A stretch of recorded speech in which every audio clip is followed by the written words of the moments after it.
Stress prevention, ये एक technique है जो आपकी खिदमत में अर्ज कर रहा हूँ कि अभी आप पे कोई प्रेशर, कोई आप पे नहीं आ रहा, कोई दुख और गम नहीं आ रहा, तो अभी आप ये कर लें तो इस मसले का हल कर लेंगे।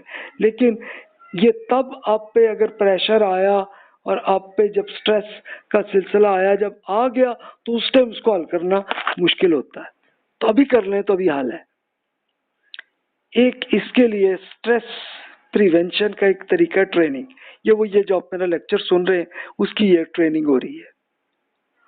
टाइम मैनेजमेंट, आप अगर अपने टाइम को ऐसे मैनेज कर लें कि जो काम आप करना चाह रहे हैं उसके लिए अच्छे तरीके से मैनेज करें और अपनी नींद भी पूरी करें, तो फिर गुस्से कम आते। इम्प्रूव स्किल्स, अपनी सलाहियतों को ज़्यादा बेहतर से बेहतर कर लें। अभी ट्रेनिंग में जो अभी तक लेक्चर्स जो आप सुन चुके हैं, इन सबको जो अगर आप इम्प्रूव कर चुके हैं तो आप पे स्ट्रेस कम हो गई अब तक नहीं हुई तो फिर इसमें आपने सुना नहीं होगा और इस पर कोई प्रैक्टिकल अमल नहीं किया होगा, तो प्लीज अब कर लें, तो इंशाल्लाह आपके स्ट्रेस कम हो रहे होंगे। Go to bed early and relax during lunch, इसके लिए कि ये लाजमी है कि आपकी नींद पूरी होनी चाहिए, नहीं पूरी होगी तो पूरा दिन गुस्सा आता रहता है।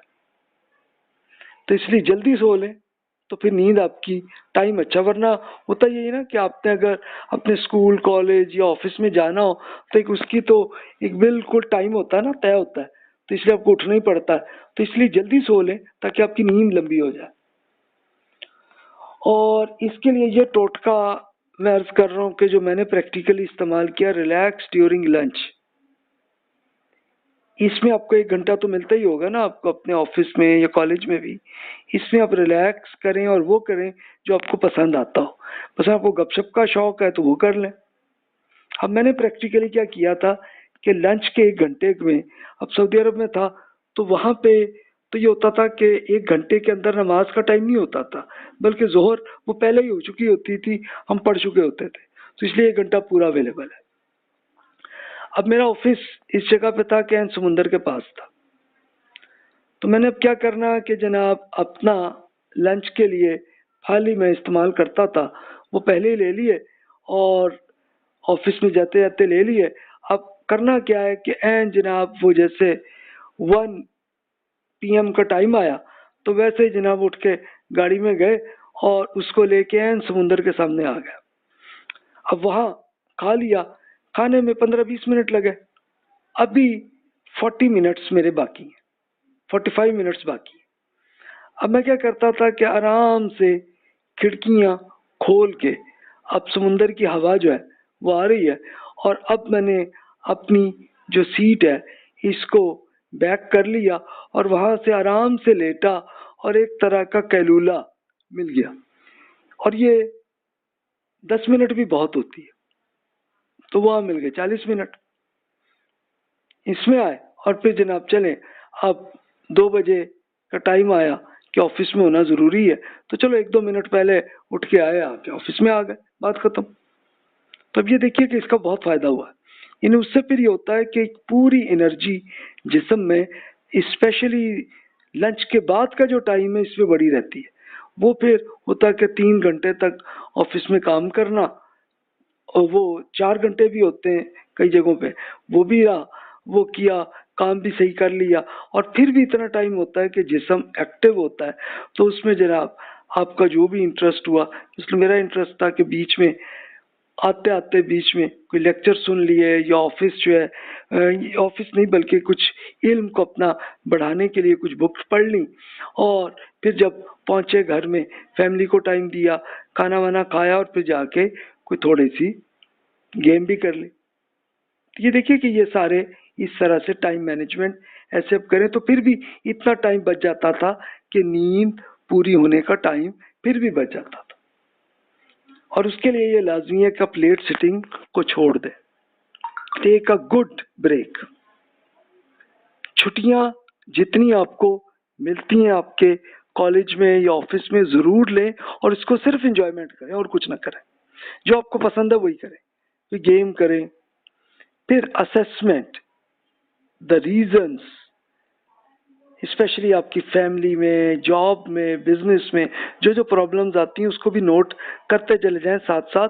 उसके लिए बड़ा आसान तरीका, आप अगर लैपटॉप इस्तेमाल करते हैं तो आप वर्ड में या एक्सेल में कोई ऐसी आप मामलात को नोट करते जाएं ताकि याद रहेगा ना। और अभी तक नहीं किया तो चलो जितना याद है आपको, जब से आप पैदा हुए हैं वहां से अब तक क्या क्या वाकयात हुए हैं कि जब आपको ये स्ट्रेस आई है, क्या वाकया हुआ, उसको नोट करते जाए तो फिर आप आगे बच सकते हैं। गेट बैलेंस डाइट, डाइट अपनी अच्छी कर लें। इसके लिए किसी भी आप डॉक्टर साहब से पूछ लें, जो भी फिजिशियन के जिनको फूड का अच्छा शौक है, हकीम साहब को अच्छा होता है इसका, उनसे पूछ लें कि जिन्हें आपको क्या खाना चाहिए और क्या नहीं, वो ज़रूर पूछ लें और उतना ही आप कर लीजिए। और उसके लिए जैसे मिसाल के तौर पे जवानी में हम लोग ये करते रहे कि जनाब ब्रेकफास्ट, लंच, डिनर वो ठीक ठाक खाते रहते थे, तो जवानी में तो चल जाता है। लेकिन आप जब 40 के होते हैं ना तो उसके नेगेटिव असरात आने तब शुरू होते हैं। तो इसलिए बेहतर है ना कि अभी से ही आप प्रिवेंटिव एक्शन अभी कर लें कि फूड में मैनेज करें और ऐसा करें। मसलन मैंने ये देखा कि अपना वजन जब बढ़ रहा था तो मैं उस टाइम मेरी एज 30 की थी, तो तब ये डॉक्टर साहब ने यही मशवरा दिया कि जनाब आप लंच में कम से कम सिर्फ फ्रूट ही आप लिया करें और ना लें। तो मैंने ऐसे ही किया तो वाकई देखा तो 10 किलो का वजन कम हुआ, ये फायदा भी हुआ ना। अच्छा फिर वहां जाकर रुक गया, उससे और मजीद नहीं गिरा, लेकिन चलो जितना हो सकता था इतना हो गया, फायदा हुआ ना। रिलैक्सेशन, रिलैक्स जरूर करें और सबसे अच्छा तरीका है प्रेयर, आपकी नमाज। नमाज में देखिए होता क्या है कि हम लोग तो बस एक रूटीन के तौर पर ही वो नमाज पढ़ लेते होते हैं ना, जितनी रट्टा हमने याद किया हुआ है एक रट्टे के तौर पे कह दिया और चलो जी थोड़ा रुकू सजदा कर लिया, बात खत्म जी। वो ना करें, बल्कि ये कीजिए कि आप अल्लाह ताला से मिल रहे हैं और अल्लाह ताला से आप डिस्कशन करने लगे।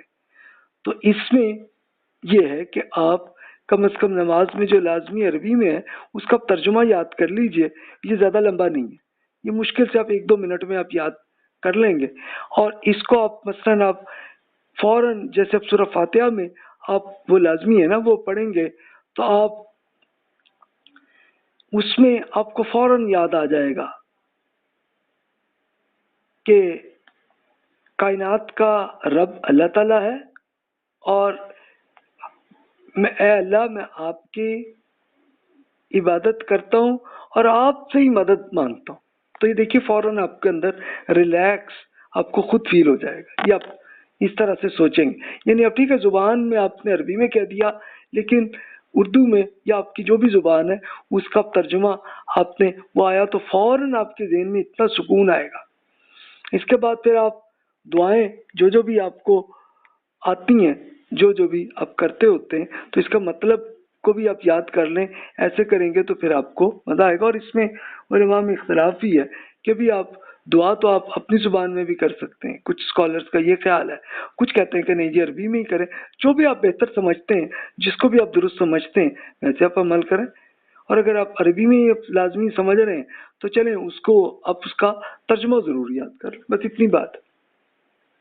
तो फौरन आपको पता चलेगा आप अल्लाह ताला से बात कर रहे हैं। और रसूलुल्लाह सल्लल्लाहु अलैहि वसल्लम ने वो तरीका आपको ये भी बताया था कि भी आपको फील हो रहा हो कि आप अल्लाह ताला को देख रहे हैं। अगर ये नहीं भी आ रहा तो ये कंफर्म कर लें अल्लाह ताला तो आपको देख रहा है और सुन रहा है आपको, बस इतनी बात, यही कर लें तो इतना ही काफ़ी है। इसके साथ साथ फिर आप रिलैक्स ये भी करें, कुछ गेम करें जो भी आपको पसंद है, जो गेम भी आपको पसंद है, आपको चाहे जिम पसंद है या आपको स्क्वॉश या टेनिस या आपको क्रिकेट या हॉकी या कोई भी जो आपको पसंद हो वो ज़रूर रोज़ाना आप एक टाइम आप ज़रूर रख लें, ज़्यादा नहीं तो हाफ आवर्स आप ज़रूर कर लीजिए। जैसे 1 घंटा मिल जाए तो इतना कर लें, जितना टाइम भी मिलता हो आपको। योगा भी एक अच्छा तरीका है कि जिसके ज़रिए आप सांस की मूवमेंट का आप इस तरीके से करते हैं तो इससे एनर्जी ज़्यादा अच्छी आपको मिल जाती है, एक फ़ायदा आपको। और इसके साथ साथ ये भी होता है, इसका तरीका क्या है ये आप यूट्यूब में ही देख लें उसके तरीके। और इस तरीके में ये कोई मजहबी मामला नहीं है, ये एक आपका एक साइकोलॉजिकल तरीका है और जिसके ज़रिए आप अपने जिस्म को ज़्यादा मूवमेंट आप कर सकते हैं। तो इससे क्या होता है कि ऑक्सीजन ज्यादा आ जाती है आप में, तो फायदा होता है आपको। सेल्फ हिप्नोसिस, ये एक साइकोलॉजी का एक तरीका है। सेल्फ हिप्नोसिस, आप हिप्नोटिज्म अपने आप को खुद कर लें।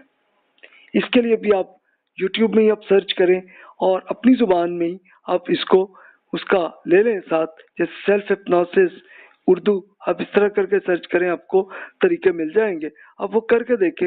इसमें मैंने यूज किया तो इसका फायदा ये होता रहा है मुझे कि मैं यूज करके नींद जल्दी आ जाती रही, कि नींद को मैं हिप्नोसिस करके अपने आप को सजेशन देता रहा कि जनाब इस तरह से नींद आ जाए, और जल्दी आ जाती थी। पॉजिटिव थिंकिंग, मुस्बत ही सोचिए, अवॉइड नेगेटिव थिंकिंग। जो मनफी आइडियाज और वो है, इसको अवॉइड करने की कोशिश करें। 100% तो नहीं होगा, लेकिन चलो 70-80% भी हो गया तो आपकी टेंशन कम हो जाएगी।